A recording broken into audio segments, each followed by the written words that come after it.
Video start करने से पहले जिन्होंने भी इसका पिछला एपिसोड नहीं देखा है वो पहले उन्हें जाकर देख लें या तो उन एपिसोड्स को मेरे प्लेलिस्ट के थ्रू देख सकते हैं।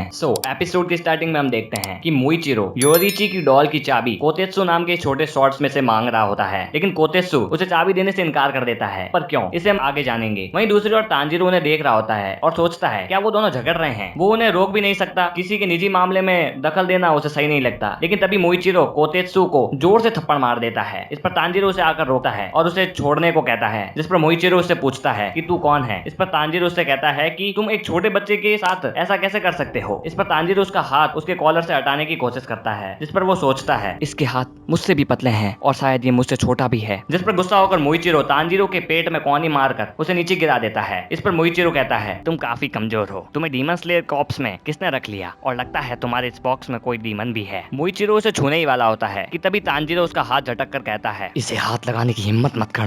एक्चुअली कोतेत्सु नहीं चाहता था कि इस डॉल को और यूज किया जाए, क्योंकि उसे लगता है कि इसे एक बार और यूज किया गया तो ये डॉल टूट जाएगी। इस पर मोइचिरो कहता है क्या तुम कभी किसी हार्ड ट्रेनिंग से गुजरे हो? तुम्हें इतना समझ नहीं आ रहा? इस ट्रेनिंग को बड़े बड़े नहीं कर सकते, पर मैं करना चाहता हूँ। और क्या होगा ये डॉल टूट गई तो दूसरी नहीं बना लेना। तुम्हें बिल्कुल भी नहीं पता तुम्हारा मेरा यहाँ टाइम वेस्ट करने की वजह से कितने लोग अपनी जान गंवा चुके होंगे, और यही अंजाम जारी रहेगा अगर तुम एक हासिरा का टाइम वेस्ट करोगे तो। तुम में अगर थोड़ी सी भी अक्ल है तो तुम समझ जाओ, तुम एक तलवार बनाने वाले हो, कोई तलवारबाज नहीं। तुम जैसा किसी की जान नहीं बचा सकता। अब लाओ वो चाबी मुझे दो, और हाँ, अपनी औकात मत भूलो। इस पर तांजीरो उसे उठकर कहता है भले ही हासिरा बनना एक मुश्किल जॉब है, पर तलवार बनाना भी एक कला है। अगर वो हमारी तलवार ही नहीं बनाएंगे तो मैं और तुम किसी काम के नहीं रहेंगे। स्वॉर्ड स्मिथ और स्वॉर्ड्समैन एक ही हैं, दोनों हर दिन अपनी जंग लड़ रहे हैं। इस पर मोइचिरो उसे कहता है कि उसके पास फालतू की बकवास करने का टाइम नहीं है। वहीं हागानेजुका भी उन्हें सुन रहा होता है। ऐसा कहकर वो उसे बेहोश कर देता है। अरे लगता है ये उठने वाला है, चलो मैं चलता हूँ। अब तांजीरो पूछता है हागानेजुका यहाँ आए थे, उसने उनकी आवाज सुनी। इस पर कोतेत्सु कहता है नहीं, वहाँ कोई नहीं था। अब तांजीरो पूछता है वो हासिरा कहाँ है, जिस पर कोतेत्सु बताता है कि वो डॉल की चाबी और डॉल दोनों को लेकर यहाँ से चला गया। अब तांजीरो कहता है उन्हें उनके बीच नहीं पड़ना चाहिए था, जिस पर कोतेत्सु उसे थैंक्स करता है क्योंकि वो उसके लिए स्ट्रेंजर था, फिर भी उसने उसकी मदद की। अब कोतेत्सु बताता है कि वो एक मैकेनिकल डॉल है जो उस चाबी से चलती है। इस पर तांजीरो पूछता है लेकिन वो उससे करेगा क्या, जिस पर वो बताता है कि ये स्पेशल मैकेनिकल डॉल है जो 108 मूव्स कर सकती है। ये कॉम्बैट की ट्रेनिंग के लिए यूज ली जाती है। ऐसा कहते ही हम एक तलवार की आवाज सुनते हैं। उसे सुनकर तांजीरो और कोतेत्सु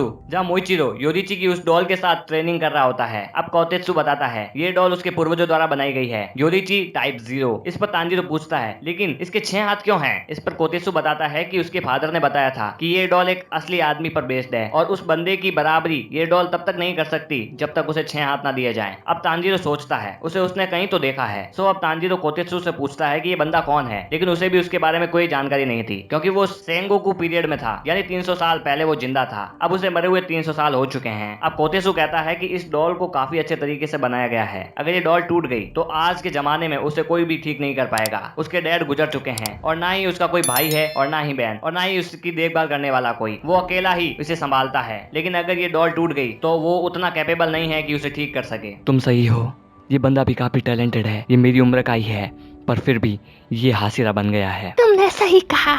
अब हम मिलते हैं मोइचिरो के क्रो से, जो कहती है हाँ वो अमेजिंग है और होगा ही क्योंकि वो सन ब्रीदिंग करने वालों का वंशज जो है। लेकिन तांजीरो उसे देखकर कहता है लगता तो नहीं कि वो सन ब्रीदिंग यूज कर रहा है। इस पर गुस्सा होकर उसका क्रो उसका गाल खींचने लगती है। गाल खिंचवाने पर तांजीरो को याद आता है कि उसने उस बंदे को अपने सपने में देखा था। इस पर उसका क्रो कहता है क्यों झूठ बोल रहे हो, वो सेंगोकू पीरियड का एक वॉरियर है और तुम उससे कैसे मिल सकते हो। इस पर तांजीरो सोचता है कि शायद उसे कोई बीमारी है, लेकिन कोतेत्सु उसे बताता है कि ऐसा नहीं है। जिस प्रकार से उसे उसके फोर फादर से ये शरीर मिला है उसी प्रकार से उसकी मेमोरीज भी उसमें ट्रांसफर हुई है। जो भी तुमने अपने सपने में देखा वो तुम्हारे पूर्वजों की यादें हैं। अब हम देखते हैं कि मोइचिरो उस डॉल का आर्मर तोड़ देता है, जिसे देखकर कोतेत्सु वहां से भाग जाता है। अब तांजीरो उसे ढूंढ लेता है। वो एक पेड़ के ऊपर बैठा होता है। कोतेत्सु तुम्हें आशा नहीं खोनी चाहिए, आज नहीं लेकिन अगले 10 या 20 साल बाद तुम इसे ठीक करना जरूर सीख जाओगे। इस पर कोतेत्सु कहता है मैं कुछ भी नहीं कर सकता, मैं अपनी पीढ़ियों से चलते आ रहे काम का रोड़ा बन चुका हूँ। इस पर तांजीरो पेड़ पर लटक कर कहता है तुम्हें ऐसा नहीं कहना चाहिए, अगर तुम ये नहीं कर पाओगे तो कोई ना कोई जरूर इस काम को अपना बनाएगा। तुम्हें हर चीज सीखनी चाहिए, शायद वो तुम ना कर पाओ लेकिन तुम्हारी आने वाली पीढ़ी उसे पूरा कर ले। एक्चुअली वो भी मुजान को मारना चाहता था, मतलब तांजीरो, लेकिन अगर वो ऐसा नहीं कर पाया और बीच में ही मर गया तो कोई ना कोई तो जरूर ऐसा पैदा होगा जो तांजीरो का बदला लेगा और मुजान को मारेगा।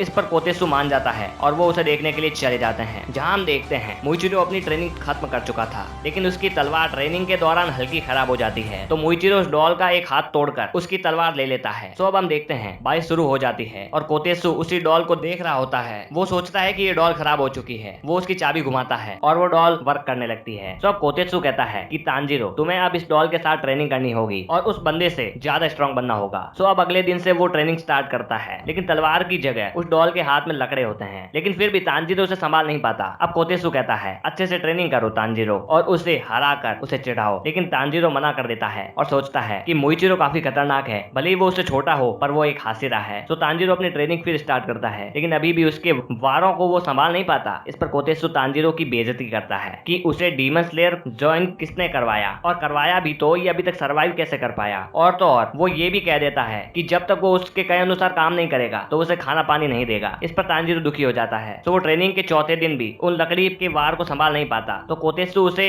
आज का खाना भी नहीं देता और वो अगले दिन उसके हाथ में तलवार देने को भी कहता है। वहीं दुखी तांजीरो ये सोचता है कि ये बंदा पागल है, क्योंकि वो अभी उम्र में छोटा है। उसे इंसान की क्या लिमिट्स है उसके बारे में कोई भी आइडिया नहीं है। जबकि एक इंसान 3 दिन में ही खाना पानी पिए बिना मारा जाता है, लेकिन उससे उसको कोई फर्क नहीं पड़ता। अब हमारा सुकड़ा तांजीरो प्रैक्टिस के दौरान ही स्वर्ग की अनुभूति करता है, लेकिन स्वर्ग में भी वीकनेस की वजह से वो तालाब में गिर जाता है। पानी के अंदर उसे गर्म हाथों की अनुभूति होती है। तभी तांजीरो को एक चमकता पत्थर नजर आता है। वो उसकी तरफ बढ़ता है। वो उसे जैसे ही छूता है वैसे ही उसे होश आ जाता है। तांजीरो को कुछ अलग सेंस होने लगता है। अब तांजीरो उसके पांवों पर हल्की सी तलवार लगा देता है। इस पर कोतेत्सु उसे खाना खाने को दे देता है। तो अब तांजीरो उसके सारे मूव्स पढ़ पा रहा था। तो अब तांजीरो उसके मूव्स को डॉज करके उसे तोड़ने ही वाला होता है, पर उसे ख्याल आता है कि अगर उसने उसे तोड़ा तो कोतेत्सु दुखी हो जाएगा। लेकिन कोतेत्सु मान जाता है और तभी तांजीरो उसके गले पर वार करके नीचे गिर जाता है, जिसकी वजह से उसकी तलवार टूट जाती है और तभी वो डॉल भी टूटने लगती है। उस डॉल में एक मिस्टीरियस स्वॉर्ड होती है जो 300 सालों से उसमें थी, जिसे देखकर तांजीरो और कोतेत्सु चौंक जाते हैं और एपिसोड यहीं एंड हो जाता है। तो गाइस, अगर वीडियो पसंद आई तो वीडियो को लाइक कर देना, चैनल को सब्सक्राइब कर देना। मिलते हैं अगली वीडियो में। Till then bye.